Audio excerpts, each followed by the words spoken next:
Hello dear student. तो आज हम बात करने वाले हैं कुछ इम्पॉर्टेंट क्वेश्चंस की लिस्ट की, जिसके हेल्प से आप बहुत ही अच्छा स्कोर कर सकते हैं और पास तो बिल्कुल ही हो जाएंगे अगर इतना क्वेश्चन पढ़ लेते हैं तो सबसे पहले इलेक्ट्रिक चार्जेस एंड फील्ड जो पहला चैप्टर है आपका, उसमें कुछ डेरिवेशंस हैं जो कि बहुत इंपॉर्टेंट है और कुछ डेफिनेशंस है। जैसे कि पहला डेरिवेशन है electric field for a dipole along its axial line. तो एक डेरिवेशन है जो एक्सियल लाइन पर इलेक्ट्रिक फील्ड है, ठीक है, और एक डेरिवेशन है जो इक्वेटोरियल लाइन पर है। यहीं से आपको पहला डेरिवेशन शुरुआत होता है, यानी ये दोनों डेरिवेशंस बहुत इंपॉर्टेंट है, ठीक है। और उसके बाद तीसरा डेरिवेशन जो इस चैप्टर में है वो है torque acting on a dipole in a uniform electric field, ठीक है। आपको ये फॉर्मूला अगर याद हो तो टॉर्क जो आता है आपका P क्रॉस E, यानी वेक्टर फॉर्म में, स्केलर फॉर्म में जब लिखते हैं तो PE साइन थीटा, ये वाला जो फॉर्मूला है इसका डेरिवेशन बहुत इंपॉर्टेंट है, ठीक है। तो ये तीन हो गया। उसके बाद नेक्स्ट आता है एप्लीकेशंस ऑफ गॉस लॉ, उसमें भी तीन डेरिवेशंस हैं, ठीक है। तो उससे पहले डाइपोल का पोटेंशियल एनर्जी का जो फॉर्मूला है वो भी बहुत ही इम्पॉर्टेंट है, जो कि आपका अगले चैप्टर में है, लेकिन वो इलेक्ट्रोस्टैटिक्स में हमने यहाँ पर लिख दिया है, ठीक है, जो कि आपका -PE cos थीटा आता है। तो इस पर न्यूमेरिकल भी आपको बहुत मिलता है, यानी कि एक डाइपोल को रोटेट करने में एक पोजीशन से दूसरे पोजीशन तक कितना वर्क करना पड़ता है, इस पर न्यूमेरिकल मिलता है। और इसमें जो दो कंडीशन है, स्टेबल एंड अनस्टेबल इक्विलिब्रियम, ये बहुत ही इंपॉर्टेंट है, ठीक है। तो ये दोनों पॉइंट आपको बहुत ही केयरफुली देखना है। उसके बाद और नेक्स्ट कंडीशन जो है वो गॉस लॉ बहुत ही इम्पॉर्टेंट है, ठीक है। सबको पता है कि गॉस लॉ, इसका जो स्टेटमेंट है कि total flux 1/ε0 of total enclose charge, ठीक है। इसको प्रॉपर डायग्राम बना करके अच्छे से डेफिनेशन इसका याद करना है। और एप्लीकेशंस ऑफ गॉस लॉ में तो बहुत ही इंपॉर्टेंट क्वेश्चंस हैं जो कि श्योर आपको एग्जाम में देखने को मिलेगा। तो उसमें एक डेरिवेशन है जो इनफाइनाइटली स्ट्रेट वायर से इलेक्ट्रिक फील्ड का एक्सप्रेशन निकालना है, ठीक है, जो कि आपको अगर याद हो तो λ/2πr/ε0 करके आता है, ठीक है। ये बहुत ही इंपॉर्टेंट है डेरिवेशन। उसके बाद नेक्स्ट डेरिवेशन जो है वो आपका है एक यूनिफॉर्मली चार्ज प्लेन शीट से, ठीक है, जो कि σ/ε0 आता है इंडिपेंडेंट ऑफ डिस्टेंस। और लास्ट का डेरिवेशन जो है वो electric field inside and outside of A spherical shell. तो ये भी काफ़ी इंपॉर्टेंट है। इसका फॉर्मूला जो आपको मिलता है σ/ε0 कैपिटल R² / r², जो कि इलेक्ट्रिक फील्ड स्फेरिकल सेल से मिलता है। इसमें तीन कंडीशंस बनते हैं, इनसाइड, एट सरफेस और आउटसाइड।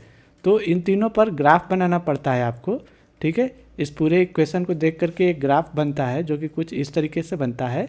इनसाइड 0 रहता है, सरफेस पे मैक्सिमम रहता है ये σ/ε0, उसके बाद inversely proportional to square of distance. ये बहुत इंपॉर्टेंट है, ठीक है। नेक्स्ट चैप्टर से इलेक्ट्रोस्टैटिक पोटेंशियल एंड कैपेसिटेंस। तो इस चैप्टर से आपको बहुत ही इंपॉर्टेंट सबसे पहले न्यूमेरिकल इस पे ज़रूर मिलेगा, जिसमें कि कुछ चार्जेस के सिस्टम दिए रहेंगे, यानी एक इक्विलेटरल ट्रायंगल बना करके दे देगा चार्जेस को, या फिर स्क्वायर के कॉर्नर पर, जैसे भी करके आपको टोटल एनर्जी जब कैलकुलेट करना रहेगा तो फिर यहाँ से जो पोटेंशियल एनर्जी का फॉर्मूला लगा करके Q1 Q2/R, इस तरीके से हर पेयर का आप एनर्जी कैलकुलेट करेंगे और इस पर न्यूमेरिकल आपको डेफिनेटली मिलेगा, ठीक है, ठीक है। यहाँ पे 3 पेयर बनेगा तो एक और ऐड कर लेना, ठीक है। ये न्यूमेरिकल श्योर है, आपको मिलेगा ही मिलेगा इस पर न्यूमेरिकल, ठीक है। मतलब ये एप्लीकेशंस में बहुत इंपॉर्टेंट टॉपिक है।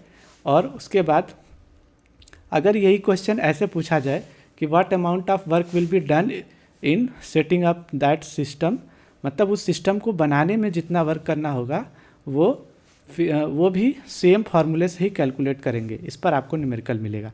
फिर नेक्स्ट डेरिवेशन है इसमें पैरेलल प्लेट कैपेसिटर का, जो कि वो भी काफ़ी इम्पॉर्टेंट है, ε0 A/d आता है। अब इसको पैरेलल प्लेट कैपेसिटेंस का डेरिवेशन है। इसके बाद इसमें जो डाइलेक्ट्रिक का इफेक्ट है वो काफ़ी इंपॉर्टेंट है, कि अगर डाइलेक्ट्रिक रख देते हैं तो फिर ये कैपेसिटेंस कैसे चेंज हो जाता है, इस पे आपको न्यूमेरिकल भी मिल सकता है, ठीक है। और नेक्स्ट क्वेश्चन आता है कि QV, मतलब अगर किसी कैपेसिटर में चार्ज और पोटेंशियल के बीच में ग्राफ प्लॉट किया गया होगा तो वो क्या रिप्रेजेंट करेगा, मतलब उसके अंदर एरिया जो बनेगा वो क्या रिप्रेजेंट करेगा। या फिर energy stored in a capacitor, जो कि काफ़ी इंपॉर्टेंट है, इस पर आपको न्यूमेरिकल भी मिल सकता है, ठीक है। और बस इसका फॉर्मूला याद रखना है आपको, इसका डेरिवेशन नहीं है। और इक्विपोटेंशियल सरफेस तो मस्ट है, मतलब इसके प्रॉपर्टीज़ पर आपको क्वेश्चन केस स्टडी में या फिर असर्शन रीजनिंग में ज़रूर मिलेगा। इक्विपोटेंशियल सरफेस क्या होता है, उसकी क्या क्या प्रॉपर्टीज़ है, 4-5 प्रॉपर्टीज़ है जो कि आपको बहुत अच्छे से पढ़ना है, ठीक है। और उसके बाद नेक्स्ट पॉइंट है करंट इलेक्ट्रिसिटी चैप्टर। तो इस चैप्टर में ड्रिफ्ट वेलोसिटी, मोबिलिटी और कुछ डेफिनेशंस है। ड्रिफ्ट वेलोसिटी क्या है, मोबिलिटी क्या है, रिलैक्सेशन टाइम क्या है, तो ये छोटे छोटे टर्म्स हैं जो कि काफ़ी इंपॉर्टेंट है। करंट डेंसिटी भी क्या है, जे करंट डेंसिटी, ठीक है, ये भी इसमें नोट कर लीजिए। तो ये सारे डेफिनेशंस तो इम्पॉर्टेंट है ही, साथ में इसका एक डेरिवेशन है जो कि बहुत इम्पॉर्टेंट है। यहाँ पे एक एक्सप्रेशन है जो कि करंट डेंसिटी और करंट में रिलेशन है, ठीक है, I=NEA/VD वाला। ये तो बहुत ही इम्पॉर्टेंट डेरिवेशन है, मतलब करंट इलेक्ट्रिसिटी में इसको आपको अच्छे से पढ़ना है। उसके बाद temperature dependence of current, current temperature के साथ कैसे वेरी करता है, ठीक है। एक्चुअली यहाँ पे करंट नहीं है, टेम्परेचर डिपेंडेंस ऑफ रजिस्टिविटी है। रजिस्टिविटी जो कि रो का वेरिएशन, तो रो का वेरिएशन जब आप टेम्परेचर के साथ देखते हैं तो एक एक्सप्रेशन आता है जो कि अल्फ़ा को डिफाइन करता है, ठीक है। अल्फ़ा यानी कि ρT - ρ0/ρ0 इंटू T-0, ये वाला। इसी को दूसरे फॉर्म में इस तरीके से बुक में कहीं कहीं लिखा है 1+α/T करके। ये बहुत इंपॉर्टेंट है, ठीक है, जो टेम्परेचर कोफिशिएंट को डिफाइन करता है। यानी टेम्परेचर कोफिशिएंट अल्फ़ा की बात हो रही है यहाँ पे, ये काफ़ी इंपॉर्टेंट पॉइंट है, ठीक है। इसका डेफिनेशन, इस पर न्यूमेरिकल। और उसके बाद किरचॉफ्स लॉ तो पता ही है कि कितना इंपॉर्टेंट है किरचॉफ्स लॉ। इसमें आपको किरचॉफ के 2 लॉ है, करंट लॉ और वोल्टेज लॉ, दोनों पे न्यूमेरिकल बहुत ही इंपॉर्टेंट है। उसके बाद सेलों का कॉम्बिनेशन, अगर आपने सेल को कंबाइन किया है सीरीज़ और पैरेलल में, तो यहाँ पे आपको ये फार्मूला याद रखना है। सीरीज़ में सेल कैसे जुड़ते हैं, पैरेलल में कैसे जुड़ते हैं, इंटरनल रेजिस्टेंस और ईएमएफ जुड़ करके कैसे आपको इक्विवेलेंट ईएमएफ मिल जाएगा, ठीक है, और इंटरनल रेजिस्टेंस का इक्विवेलेंट वैल्यू क्या होगा। तो ये फार्मूला अच्छे से याद रखना, ठीक है। इसी तरीके से पैरेलल में जोड़ने पर कुछ अलग फार्मूला आता है, पैरेलल वाला फार्मूला थोड़ा सा ध्यान से देखना आप, ठीक है, क्योंकि उसमें न्यूमेरिकल आ सकता है, ठीक है। और व्हीटस्टोन ब्रिज भी इम्पॉर्टेंट है, उस तो सिंपल है, आप लोग जानते होंगे। Moving charges and magnetism chapter में क्या क्या इंपॉर्टेंट है, देखिए इसमें सबसे पहले बायो-सेवर्ट लॉ, जो कि इसके एप्लीकेशन से आपको एक करंट कैरिंग लूप के एक्सिस पर जो मैग्नेटिक फील्ड का एक्सप्रेशन डिराइव करते हैं, ठीक है, जो कि कुछ इस तरीके से आता है, μ0I r² / 2x² +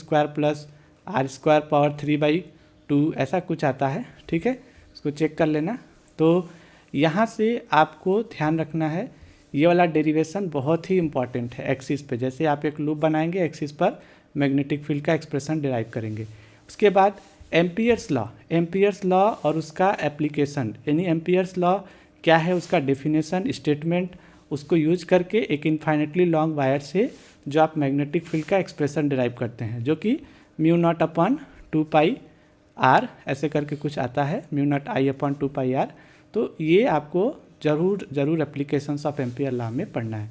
उसके बाद force on a moving charge, जो कि लॉरेंज फोर्स, तो इसका वेक्टर फॉर्म जो है QV×B, ये बहुत ही इंपॉर्टेंट है। QV×B, इस पर आपको न्यूमेरिकल भी मिलेगा। और एक चार्ज पार्टिकल अगर सर्कुलर फॉर्म में घूम रहा है तो उसका रेडियस कैसे वेरी करेगा, ठीक है, तो इसको डेफिनेटली बहुत अच्छे से आपको ध्यान दे करके पढ़ना है। तो ये MV/QB टाइप कुछ ऐसे आता है एक्सप्रेशन, QVB = करके, ठीक है। यहाँ से अगर आप mv²/r = QVB करते हैं तो यही एक्सप्रेशन आता है, ठीक है, यानी कि सेंट्रीपिटल फोर्स लॉरेंज फोर्स के बराबर करके आप निकालते हैं। तो यहाँ से रेडियस का एक्सप्रेशन जो आता है, इस पर न्यूमेरिकल आएगा, ठीक है। और उसके बाद डायरेक्शन क्या होगा पार्टिकल का, ये भी बहुत इंपॉर्टेंट है, पॉजिटिव है, नेगेटिव है, और अल्फ़ा पार्टिकल और प्रोटॉन, इन दोनों के बारे में अच्छे से कॉमन जो इन्फॉर्मेशन है वो आप ध्यान में रखिएगा कि जो अल्फ़ा का मास है वो प्रोटॉन के मास का 4 टाइम्स होता है और जो इस पर चार्ज होता है वो प्रोटॉन के चार्ज का 2 टाइम्स होता है। ठीक है, तो ये बहुत इंपॉर्टेंट कॉन्सेप्ट है जो कि आपको डी ब्रॉगली वेवलेंथ कैलकुलेट करने में या फिर किसी भी चैप्टर में यूज हो सकता है, जो कि आपको क्वेश्चन में दिया नहीं रहेगा, बस अल्फ़ा और प्रोटॉन की बात करेगा। ठीक है, उसके बाद force between 2 parallel current carrying conductor, और यहाँ से जो 1 एम्पियर का डेफिनेशन है वो बहुत इंपॉर्टेंट है। यहाँ से कभी कभी एग्जाम में पूछ देता है डिफाइन 1 एम्पियर, तो आप 1 एम्पियर जो दो वायर के बीच में अगर फोर्सेस जो लगता है उसके हेल्प से जब आप डिफाइन करते हो तो आप वो वाला डेफिनेशन लिखोगे। ठीक है, 2 वायर्स एक दूसरे को अट्रैक्ट या रिपेल करते हैं depending on the direction of current. और उसके बाद आता है इस चैप्टर का सबसे important question, moving coil galvanometer. ठीक है, ये तो बहुत ही इम्पॉर्टेंट है। उसके बाद conversion into ammeter and voltmeter, ये मस्ट है। ठीक है, और इसमें करंट सेंसिटिविटी कैसे डिफाइन करते हैं। ठीक है, एमीटर और गैल्वेनोमीटर में कन्वर्ट करने पर न्यूमेरिकल भी इसमें बन सकता है, डेफिनेटली आपको न्यूमेरिकल अच्छे से मिल सकता है। ठीक है, उसके बाद नेक्स्ट चैप्टर में मूविंग चार्जेस एंड मैग्नेटिज्म, छोटा सा चैप्टर है लेकिन बहुत इंपॉर्टेंट है, 1-2 नंबर कन्फर्म मिलेगा। इसमें तीनों जो पैरामैग्नेटिक, डायमैग्नेटिक और फेरोमैग्नेटिक मटेरियल्स हैं उनकी प्रॉपर्टीज़ का एक टेबल एनसीईआरटी टीम दिया है, जैसे कि किसकी ससेप्टिबिलिटी ज़्यादा होती है, किसकी परमिएबिलिटी ज़्यादा होती है। ठीक है, कौन 1 से ज़्यादा होती है, किसकी ससेप्टिबिलिटी नेगेटिव होती है, -1 से 0 के बीच में किसके लिए होता है, ये सब आपको याद रखना है। वो टेबल बहुत ही इंपॉर्टेंट है। ठीक है, उसके बाद टेम्परेचर का इफेक्ट भी इम्पॉर्टेंट है कि टेम्परेचर के साथ मैग्नेटिक प्रॉपर्टीज़ कैसे चेंज होती है, बस आपको ये ध्यान रखना है। उसके बाद इलेक्ट्रोमैग्नेटिक इंडक्शन चैप्टर में आता है इम्पॉर्टेंट सबसे ज़्यादा फैराडे लॉ। पहले ही आपको फैराडेज लॉ पढ़ना है, लेंज लॉ, 2 लॉ तो एकदम मस्ट है। उसके बाद म्यूचुअल इंडक्टेंस, सेल्फ इंडक्टेंस का डेफिनेशन, और उसके बाद 2 पॉइंट और इस चैप्टर में है जो कि यहाँ पे मेंशन नहीं है, वो है अल्टरनेटिंग करंट जनरेटर, बहुत ही इंपॉर्टेंट है, एसी जनरेटर। लॉन्ग क्वेश्चन आपको अच्छे से मिलेगा। ठीक, अगला जो चैप्टर है अल्टरनेटिंग करंट है, तो एसी में आपको रेजोनेंस का कंडीशन बहुत अच्छे से याद रखना है कि कब रेजोनेंस होता है एलसीआर सर्किट में, और इस पर बेस्ड न्यूमेरिकल, जैसे कि रेजोनेंस कब होता है जब आपको जो इम्पीडेंस है वो मिनिमम हो, यानी कि ω_L और 1/ω_C जब ये बराबर हो जाते हैं, तो यहाँ से आपको जो इम्पीडेंस मिलता है, यहाँ से जो आपको फ्रिक्वेंसी मिलती है उसी को हम बोलते हैं रेजोनेंस फ्रिक्वेंसी। और ये ओमेगा और 2πf से जो रिलेशन है ये यूज होगा, तो क्वेश्चन में देखकर आपको समझना होगा कि ओमेगा दिया है कि एफ दिया है। ठीक है, एफ की यूनिट हर्ट्ज में होगी, ओमेगा आपको रेडियन पर सेकेंड में दिया रहेगा। और एक ग्राफ है जो कि इस फ्रिक्वेंसी और इम्पीडेंस में वेरिएशन को रिप्रेजेंट करता है, वो काफ़ी इंपॉर्टेंट है, वो ग्राफ भी पूछ लेता है। और पावर फैक्टर क्या है, जैसे किसी भी अल्टरनेटिंग करंट में पावर फैक्टर कैसे डिसाइड होता है। ठीक है, जैसे कि आपके पास प्योर रेजिस्टेंस सर्किट है, प्योर कैपेसिटेंस है, एल है, या इन सब का कॉम्बिनेशन है, तो वहाँ पे पावर फैक्टर का डिफिनेशन बहुत ही इंपॉर्टेंट रोल प्ले करता है। उसके बाद ट्रांसफार्मर भी इजी टॉपिक है, और step up step down transformer देखना है आपको। उसके बाद इसका एप्लीकेशन है, ट्रांसफार्मर को यूज करके आप बना सकते हैं, जैसे कि इस पर न्यूमेरिकल आ सकता है, और इसमें कुछ प्रॉपर्टीज़ हैं कि ट्रांसफार्मर का फ्लक्स दोनों में क्या होता है, क्या इक्वल होता है, पावर कैसे काम करता है, इनपुट आउटपुट का, ये सब थोड़ा सा न्यूमेरिकल में कॉन्सेप्ट यूज हो सकता है। उसके बाद इलेक्ट्रोमैग्नेटिक वेव में इसमें सबसे ज़्यादा इंपॉर्टेंट है डिस्प्लेसमेंट करंट का कॉन्सेप्ट, कि डिस्प्लेसमेंट करंट क्या होता है, जो चेंजिंग इलेक्ट्रिक फील्ड के वजह से जनरेट होता है, बस ये आपको ध्यान में रखना है। ठीक है, चेंजिंग इलेक्ट्रिक फील्ड जहाँ रहेगा वहीं डिस्प्लेसमेंट करंट बनेगा। ठीक है, और इलेक्ट्रिक फील्ड और मैग्नेटिक फील्ड में एक रिलेशन है जो कि इलेक्ट्रोमैग्नेटिक वेव वाले चैप्टर में बहुत इंपॉर्टेंट है, और वो दोनों हमेशा परपेंडिकुलर चलते हैं। ठीक है, और स्पीड जो लाइट का है वो ε0 और μ0 की हेल्प से हम लोग निकालते हैं, तो ये रिलेशन भी आपको याद रखना है। ठीक है, ये भी आपको न्यूमेरिकल में या फिर MCQ में मिल सकता है। उसके बाद यूजेस ऑफ इलेक्ट्रोमैग्नेटिक वेव, जैसे आपको पूरा का पूरा स्पेक्ट्रम का ऑर्डर याद रखना है। ठीक है, कि किसकी फ्रिक्वेंसी सबसे ज़्यादा है, किसकी फ्रिक्वेंसी सबसे कम है। जैसे गामा से स्टार्ट होता है, gamma x, UV, visible, infra, उसके बाद माइक्रो रेडियो। ये पूरा पैटर्न आपको एकदम अच्छे से याद रखना है, सबके एप्लीकेशंस याद रखने हैं, ठीक है। एक टेबल दिया है एनसीईआरटी में, वो आपको ध्यान से पढ़ना है। उसके बाद यहाँ से आपका सेकेंड पार्ट स्टार्ट होता है, जो कि थोड़ा रिलेटिवली टफ भी है लेकिन इम्पॉर्टेंट है। कहीं कहीं कुछ बच्चों को ये बहुत इजी भी लगता है। तो इसमें सबसे पहले स्नेल्स लॉ हम लोग पढ़ते हैं। स्नेल्स लॉ सबसे पहले पढ़ेंगे। तो स्नेल्स लॉ ये आपको अच्छे से याद रखना है। उसके बाद एब्सोल्यूट और रिलेटिव रिफ्रैक्टिव इंडेक्स में न्यूमेरिकल आपको मिलेगा। इसको कन्वर्जन बहुत अच्छे से पता होना चाहिए कि कहाँ पे हम रिलेटिव रिफ्रैक्टिव इंडेक्स को यूज करेंगे, कहाँ पे आप एब्सोल्यूट यूज करेंगे, ठीक है। ये आप बहुत अच्छे से यूज करना सीख लेंगे। न्यूमेरिकल आपको मिल सकता है यहाँ पे, ठीक है। उसके बाद टोटल इंटरनल रिफ्लेक्शन बहुत ही इंपॉर्टेंट टॉपिक है। इसके एप्लीकेशंस आपको पूछे जा सकते हैं, जैसे इसमें ऑप्टिकल फाइबर्स है और प्रिज्म से कुछ टोटल इंटरनल रिफ्लेक्शन का डायग्राम आपको मिल जाए, ठीक है। मे बी प्रिज्म बेस्ड पर मिल जाए। और उसके बाद ये लेंस मेकर फार्मूला, इसका डेरिवेशन बहुत बहुत इंपॉर्टेंट है इस चैप्टर का, ठीक है। मतलब ये आपके कुछ इंपॉर्टेंट क्वेश्चंस में लेंस मेकर फार्मूला सबसे ऊपर आता है, मूविंग कॉइल गैल्वेनोमीटर, ये सब, ठीक है। इसका न्यूमेरिकल भी है। और लेंस मेकर फार्मूला यूज करके आपको किसी भी कॉम्बिनेशन का लेंस दे दिया जाए, जैसे प्लेनो कॉन्वेक्स, प्लेनो कॉन्केव, इस तरीके से आपको कुछ भी मिल जाए, तो जो प्लेन वाला सरफेस रहेगा उसका रेडियस आप इनफाइनाइट लेकर के जो 1/r1 - 1/r2 वाला फार्मूला है, उसमें एक रेडियस इनफाइनाइट पुट करके न्यूमेरिकल निकाल सकते हो, ठीक है।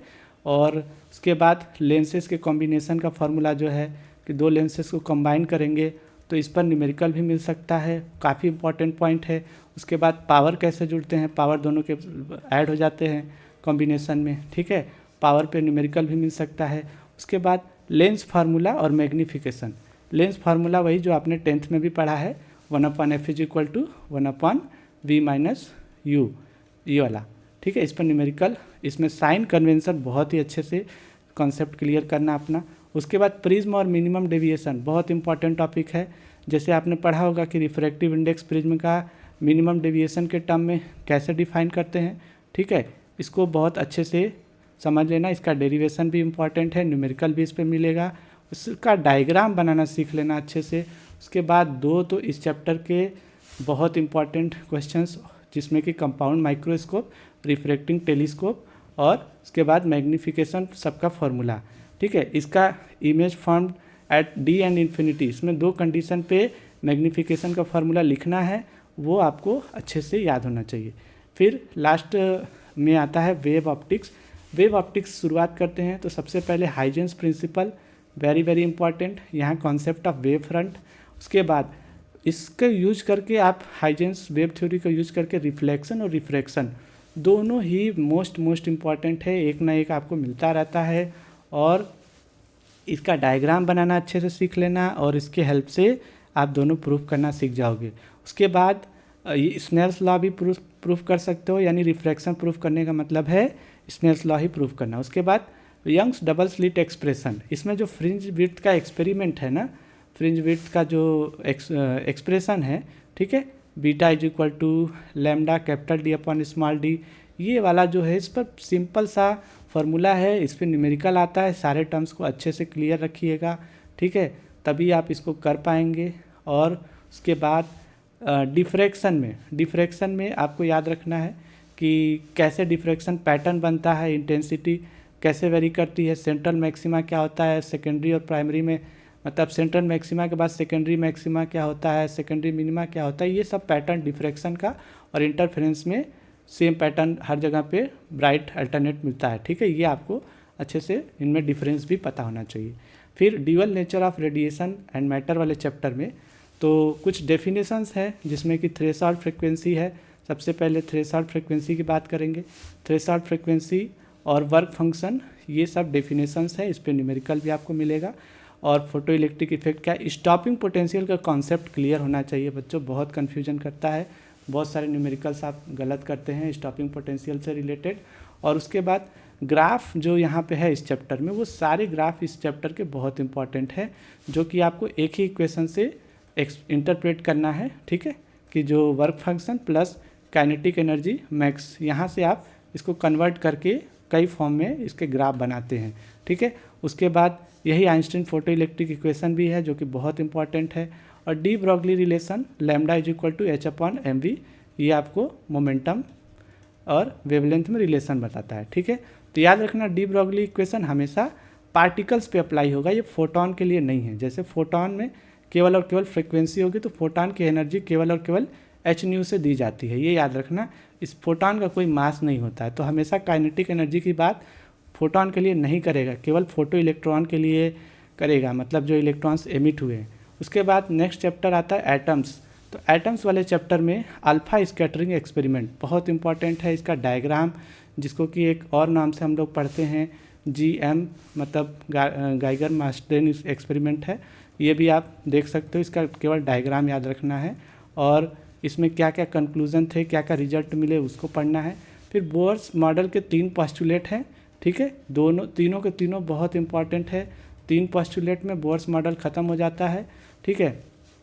इनका एक पोस्टुलेट है कि जो angular momentum is quantized mvr is equal to nh/2π, और उसके बाद गैप के बराबर आपको फोटॉन रिलीज होता है जब एनर्जी, मतलब कि जब इलेक्ट्रॉन लोअर से हायर में जाता है तो एनर्जी लेता है, हायर से लोअर में आता है तो रिलीज करता है, ठीक है, ये याद रखना। और expression for radius and energy in nth orbit, तो एनर्जी का जो एक्सप्रेशन आता है आपको -13.6/n² इलेक्ट्रॉन वोल्ट वाला जो रिलेशन है, ये डायरेक्ट याद रखना, ठीक है, क्योंकि इसकी हेल्प से आप न्यूमेरिकल लगा पाओगे और इसी की हेल्प से आप हाइड्रोजन लाइन स्पेक्ट्रम का भी फॉर्मूला याद कर सकते हो कि जो लाइमन, बामर, पाशियन और ये सारे जो भी स्पेक्ट्रल सीरीज के लाइंस हैं, उस लाइन का अगर वेवलेंथ निकालना हो या वेव नंबर निकालना हो, 1/λ कैलकुलेट करना हो तो वो आप कैलकुलेट कर सकते हो, वो भी इम्पॉर्टेंट है।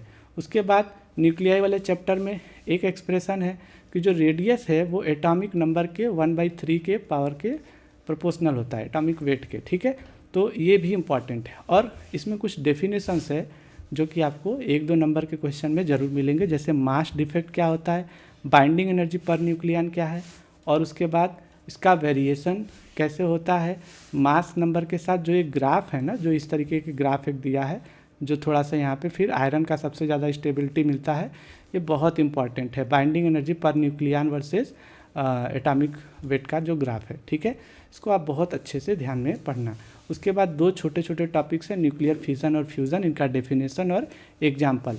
बाइंडिंग एनर्जी कैलकुलेट करने के लिए न्यूमेरिकल भी मिलता है, तो बाइंडिंग एनर्जी का एक फॉर्मूला है, ठीक है, जो मास डिफेक्ट से ही रिलेटेड है, तो मास डिफेक्ट और बाइंडिंग एनर्जी रिलेटेड है, ये दोनों अच्छे से पढ़ सकते हैं। लास्ट चैप्टर सेमीकंडक्टर में जो एनर्जी बैंड डायग्राम है, P टाइप, N टाइप, इन सब के लिए एनर्जी बैंड डायग्राम है। और फिर कंडक्टर इंसुलेटर को कैसे हम लोग क्लासीफाई करते हैं, इंट्रिंसिक एक्सट्रिंसिक में फिर P टाइप, N टाइप आ जाता है, ठीक है, ये दोनों आपको अच्छे से पढ़ना है, एग्जाम्पल पढ़ना है, कब ट्राईवैलेंट इम्प्योरिटी याद होती है, कब पेंटावैलेंट।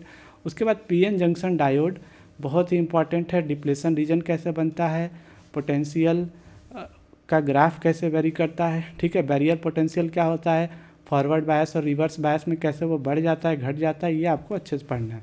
उसके बाद फॉरवर्ड बायस रिवर्स बायस का जो ग्राफ है ना, ये वाला, कि फॉरवर्ड बायस में से ब्रेक डाउन ऐसे मिलता है, रिवर्स में थोड़ा सा ऐसे मिलता है, ठीक है, ये मिली एम्पियर में और ये माइक्रो एम्पियर में, तो ये बस ध्यान देना, बहुत इंपॉर्टेंट ये ग्राफ है, इस ग्राफ से आपको बहुत अच्छे अच्छे क्वेश्चन मिलेंगे, ठीक है, और इम्पॉर्टेंट है। उसके बाद half wave rectifier, full wave rectifier, simple topic है, इजी है और बहुत ही इम्पॉर्टेंट है, मोस्ट इम्पॉर्टेंट डायग्राम में ये भी आता है, ठीक है।